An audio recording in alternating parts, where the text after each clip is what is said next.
In order to decide whether the fee that you're paying for investment advice is fair or not, you have to decide whether you're receiving value for the fee that you're paying. And that's really, after all said and done, the question is, like anything else we buy in our society, are you getting a good value for the dollar spent? And there are a couple of ways that we believe that we add value to our clients' financial situation.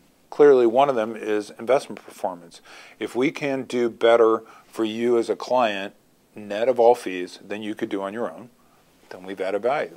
The other way is with the peace of mind. If you can go to sleep at night knowing that we're watching your money as closely as you would, then that adds to the value proposition as well.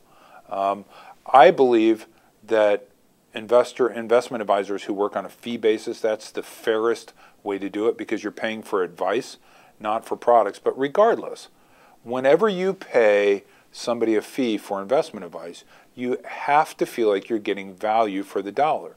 Just like if you went to a restaurant and they brought you food that was terrible, but it was cheap, you wouldn't feel like that was a good deal. Sometimes when you go to an expensive restaurant, the meal may be more expensive than some other places, but if it was absolutely delicious and you had a good time, then you might feel like, well, it was expensive, but it was worth it. I think the same thing holds true with investment advice.